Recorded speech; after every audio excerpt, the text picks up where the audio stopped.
আমাদের এই মহাবিশ্ব কতটা বিশাল এবং রহস্যময়। কোটি কোটি গ্রহ, নক্ষত্র এবং গ্যালাক্সি ছড়িয়ে আছে আমাদের এই অসীম বসতিতে।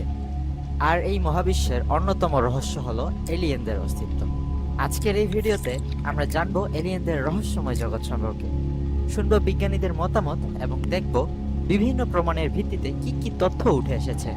আমাদের এই মহাবিশ্বে অসংখ্য গ্যালাক্সি এবং প্রতিটি গ্যালাক্সিতে রয়েছে কোটি কোটি নক্ষত্র এবং গ্রহ। এই বিশালতা বিবেচনা করে বিজ্ঞানীরা মনে করেন আমাদের মতো আরো বুদ্ধিমান প্রাণের অস্তিত্ব থাকতেও পারে। বিখ্যাত বিজ্ঞানী কার্ল সাগান বলেছিলেন, মহাবিশ্বের এত বিশালতায় আমরা যদি একা থাকি তবে তা হবে বিশাল জায়গার অপচয়। প্রাচীন সভ্যতাগুলোর নিদর্শন দেখলে অনেকেই ভাববেন, এদের পেছনে কি এলিয়েনদের হাত রয়েছে? মিশরের পিরামিড, মায়ান সভ্যতা এবং স্টোনহেঞ্জের মতো স্থাপনাগুলোর গঠন এবং তাদের জ্যোতির্বিদ্যার জ্ঞান কি শুধু মানুষেরই কীর্তি, নাকি এখানে কোনো ভিন গ্রহের প্রাণীর সাহায্য ছিল? প্রাচীন সভ্যতাগুলোর জ্ঞান এবং প্রযুক্তি সম্পর্কে আমরা আজও জানতে পারিনি। তবে অনেক তত্ত্ববিদ মনে করেন এলিয়েনদের সাহায্য ছাড়া এত জটিল স্থাপত্য এবং জ্যোতির্বিদ্যার জ্ঞান অর্জন করা অসম্ভব ছিল। মহাবিশ্বে প্রাণের সম্ভাবনা কি শুধুমাত্র পৃথিবী পর্যন্তই সীমাবদ্ধ? বিজ্ঞানীরা বলছেন, মহাবিশ্বে এমন অনেক গ্রহ এবং উপগ্রহ রয়েছে যেখানে পানির অস্তিত্ব থাকতে পারে। নাসার বিভিন্ন মিশন এবং গবেষণার মাধ্যমে আমরা এখন জানি মঙ্গল গ্রহে পানির অস্তিত্ব ছিল এবং ইউরোপা ও এনসেলাডাসের মতো উপগ্রহে পানি থাকার সম্ভাবনা রয়েছে। আমরা বিশ্বাস করি মহাবিশ্বে এমন অনেক স্থান রয়েছে যেখানে প্রাণের সম্ভাবনা রয়েছে। আমাদের সৌরজগতের বাইরেও হাজার হাজার এক্সোপ্ল্যানেট আবিষ্কৃত হয়েছে, যাদের মধ্যে কিছুতে প্রাণের উপযোগী পরিবেশ থাকতে পারে। বিভিন্ন সময়ে বিভিন্ন স্থানে দেখা গেছে ইউএফও বা অজ্ঞাত উড়ন্ত বস্তু। এদের অনেকগুলি ঘটনা আজও অমীমাংসিত রয়ে গেছে।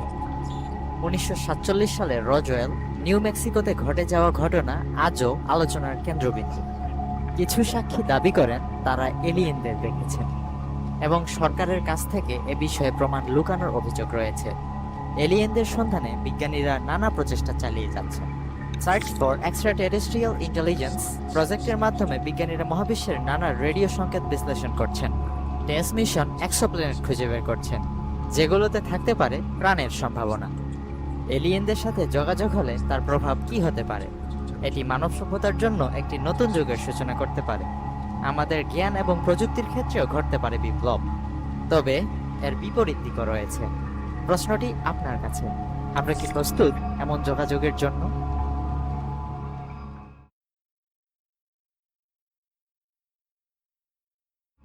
ফেমি প্যারাডক্স একটি গুরুত্বপূর্ণ প্রশ্নের উত্থান করে। প্রশ্নটি হলো, যদি ভিন গ্রহের প্রাণী থাকে তবে তারা কোথায়? এত বিশাল মহাবিশ্বে আমাদের সাথে যোগাযোগ করার মতো কোনো উন্নত সভ্যতার খোঁজ আমরা এখনো পাইনি। এটি একটি বিরাট রহস্য। ড্র্যাগ সমীকরণ হলো একটি গাণিতিক সমীকরণ যা আমাদের গ্যালাক্সিতে বুদ্ধিমান প্রাণের সম্ভাব্য সংখ্যা নির্ধারণ করতে সাহায্য করে। এই সমীকরণটি বেশ কিছু ভেরিয়েবল বা চালক ব্যবহার করে, যেমন গ্যালাক্সিতে নক্ষত্রের সংখ্যা, প্রতিটি নক্ষত্রে গ্রহের সংখ্যা এবং জীবনের উৎপত্তির সম্ভাবনা। এই ড্র্যাগ সমীকরণ নিয়ে পরবর্তী কোনো এক ভিডিওতে আমরা বিস্তারিতভাবে আলোচনা করব। সাম্প্রতিক অভিযানে মঙ্গল গ্রহের প্রাণীর চক্র, এনসেলাডাস এবং ইউরোপা উপগ্রহে জীবনের সম্ভাব্য উপাদান খুঁজে পাওয়া গেছে। এছাড়াও জেমস ওয়েব স্পেস টেলিস্কোপ আমাদের মহাবিশ্বের আরও গভীরে নজর দিতে সাহায্য করবে। বিজ্ঞানীরা আশা করছেন শীঘ্রই আমরা জীবনের আরও প্রমাণ পেতে পারি। এলিয়েনদের রহস্য এখনও উন্মোচিত হয়নি, তবে আমাদের অনুসন্ধানও থেমেনি। মহাবিশ্বে ভিন গ্রহের প্রাণের সন্ধানে আমরা প্রতিনিয়ত নতুন নতুন প্রযুক্তি ব্যবহার করছি। হয়তো একদিন আমরা সেই প্রশ্নের উত্তর পাব, আমরা কি একা?